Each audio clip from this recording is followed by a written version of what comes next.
Bonjour tout le monde, j'espère que vous êtes tous en forme, bien reposés. Nous, on a eu une très belle soirée, on était crevés. Donc on a pu bien rire et un petit peu se détendre, il le fallait. Bon, je ne sais pas si vous remerciez pour cette tâche, franchement.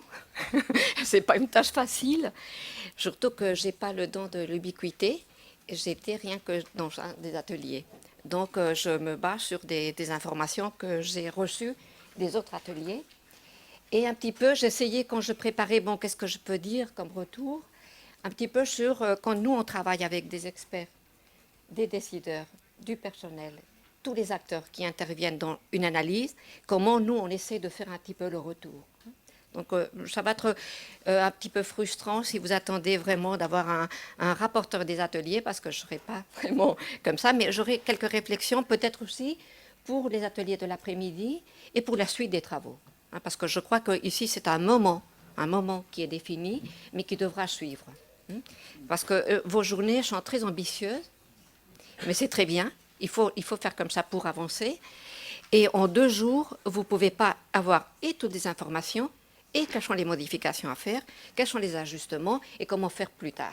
Donc ça demande quand même, on disait hier quand on était en train de dîner les intervenants de l'extérieur, au moins 3 jours déjà pour digérer ce qui a été dit. Et puis après, avoir des ateliers, peut-être, moi je trouvais que le temps était un petit peu court. Nous, on est habitués à avoir des journées de discussion. Il faut vraiment avoir le temps de pouvoir bien échanger, bien se mettre en commun qu'est-ce que chacun a dit. Et aussi au niveau de la composition des ateliers, moi je fais la transposition par rapport à nos discussions, il faut absolument que tous les acteurs soient là.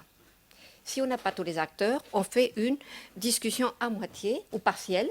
Il faut vraiment qu'il y ait tous ceux qui ont un mot à dire. On parle toujours de respecter et d'écouter les acteurs, mais il faut qu'ils soient là.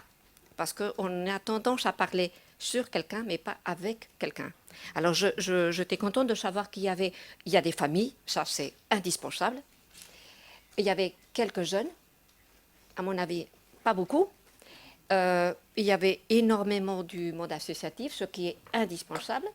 Il y avait du monde de l'enseignement spécialisé, donc les professionnels. Mais je ne sais pas s'il y avait aussi beaucoup de l'enseignement ordinaire. Donc, je ne sais pas, hein, sans doute oui. Mais je veux dire, il faut être sûr que quand on fait des ateliers avec la profondeur que vous voulez, il y ait tous les acteurs. Ça, c'est vraiment indispensable pour être sûr que tout le monde est écouté et que tout le monde peut dire quelque chose là-dessus.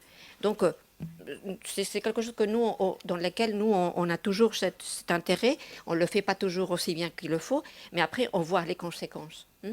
Donc, moi, je crois que ce que vous avez commencé est vraiment très positif. Je vous encourage à continuer. Et ce n'est pas facile. Hein.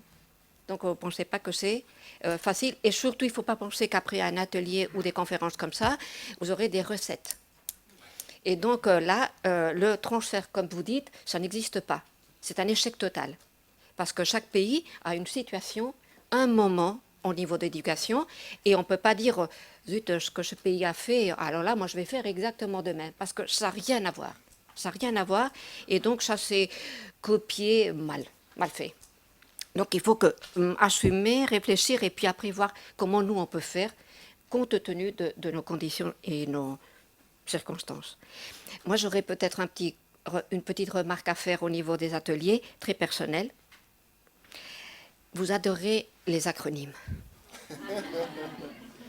Alors moi, j'ai compris la moitié des acronymes, et pourtant, je crois que je connais un petit peu le système français. Mais je me demande, les gens qui ne sont pas français, ou qui ne sont pas dans votre secteur, est-ce ils comprennent? Moi, hier, j'étais perdue. Et quand j'ai lu un petit peu les rapports des ateliers, je disais, ça doit être tout à fait correct. Hein. Je ne dis pas que je ne suis pas correcte, mais je ne sais pas de quoi ils parlent. Donc, mon retour est doit être plus mitigé. Hein. Parce que peut-être j'ai mal compris tout. Hein. Bon, mais si vous faites un petit peu attention et vous pensez aux autres, c'est un principe d'accessibilité. On parle beaucoup d'accessibilité, mais il faut qu'elle soit sur place. Et alors, heureusement que vous n'avez pas un orateur. Je suis très méchante là, très très méchante, je sais. Mais moi, c'est mon métier. Que vous n'avez pas un orateur en chaise roulante parce que vous n'êtes pas accessible. Mais j'imagine que vous avez une rampe mobile, hein? Ok. Ça va. Bon, alors, quels sont les petits commentaires que j'aimerais bien mettre sur aujourd'hui, hein? Mais je dis, c'est pas vraiment un résumé, c'est pas un retour, c'est quelques réflexions, hein. Je crois qu'il faut toujours réfléchir. Il y a, à mon avis, il y a 3 éléments qui semblent apparaître au niveau des ateliers, et je vais les mettre un petit peu en lien avec ce qui a été dit hier par les orateurs des autres pays. D'une part, il est clair, et ça a été souligné dans certains des ateliers, vous êtes en train de réfléchir sur une législation qui est très récente. Mais très récente, comme c'est le cas dans la plupart des pays. On est en train de parler de... Ça fait pas plus, même pas 20 ans. Même, j'étais contente d'avoir des données au niveau des États-Unis. Des fois, on compare, on croit toujours que le plus loin c'est le pays, le mieux c'est. Et on est en train de parler des mesures législatives au début des 2000. Hein. Alors, il faut être assumé et être conscient que tout changement prend du temps. Et donc, quand il y a des lois qui ont été mises sur pied à un moment donné, il faut du temps pour que ça marche. Il faut voir comment les dispositions marchent. Et donc, il ne faut pas trop s'inquiéter et vouloir que tout se fasse comme ça, vite, parce que ça prend du temps. Hein. Mettre en application des dispositions prend du temps. Et ça, c'est quelque chose qui arrive dans tous les pays. Donc, c'était un petit peu pour vous reconforter que, bon, les choses... Le temps, il faut être patient. Il faut être patient, mais il faut être très attentif et suivre ces mesures, comment elles sont mises sur place. Deuxième, beaucoup plus concret, j'ai vu qu'il y avait beaucoup de discussions sur les dispositifs qui sont mis sur place. Quel type de dispositifs sont mis sur place? Est-ce qu'ils sont lisibles? Est-ce que les gens comprennent bien ce qui a été mis sur place? Est-ce que l'information passe bien au niveau de tous les acteurs qui doivent après travailler avec? Est-ce qu'il y a une cohérence au niveau des soutiens qui vont découler? Je ne dis pas que ça n'était ni oui ni non, mais il y a eu quand même pas mal de discussions là-dessus et qui me semblent vraiment très en lien avec ce qui a été présenté par les orateurs d'autres pays. Vraiment, la clarté des mesures et des dispositifs est essentielle parce que des lois sont faites pour les appliquer. Et donc, il ne s'agit pas de faire une loi, une correction et encore une législation et encore une mesure. Il s'agit de suivre et de voir quels sont les dispositifs, comment ils sont faits et s'ils sont vraiment, du moins dans l'atelier où j'étais, j'ai vu qu'il y avait des fois, cet accès à l'information est un petit peu difficile, peut être un petit peu un parcours difficile pour tout, je veux dire, pour tous les acteurs. Hein. Il y a certains qui comprennent mieux, mais il faut que tout le monde comprenne. Ce n'est pas rien que certains qui doivent comprendre. Et au niveau des soutiens, la cohérence au niveau aussi du passage aux différents niveaux de l'enseignement. C'est-à-dire qu'il ne faut pas qu'il y ait quelque chose qui soit bien établi dans un niveau, il faut toujours voir plus loin comment après ça va se passer au niveau Il paraît qu'il y a eu des expériences très positives qui ont été présentées au niveau de la transition vers l'emploi.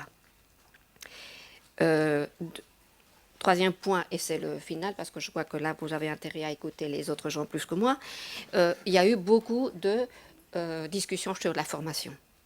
Je crois que ça a été repris par tous les ateliers, et je vous assure que c'est une discussion qui est dans tous les pays. Mais pas rien que la formation des enseignants, mais de tous les acteurs, de tous les professionnels.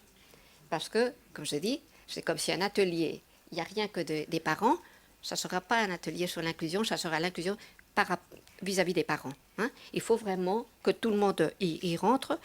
Et là, j'ai lu dans un des ateliers où ça a été vraiment mis en relief. Il faut peut-être rapprocher un petit peu plus les services médico-sociaux par rapport à l'idée d'inclusion. C'est ce que dans d'autres pays est discuté en termes du rôle de l'enseignement spécial comme soutien à l'intégration, à l'inclusion. Donc, brièvement, je crois qu'on ne peut pas dire beaucoup plus parce que ça serait vraiment un petit peu superficiel. C'est un petit peu ce que j'aimerais bien soulever comme point des ateliers, les points les plus forts. Donc, les dispositifs et mesures de soutien et la formation, avec un point très fort sur l'information. Voilà. Ne soyez pas trop frustrés. Merci beaucoup.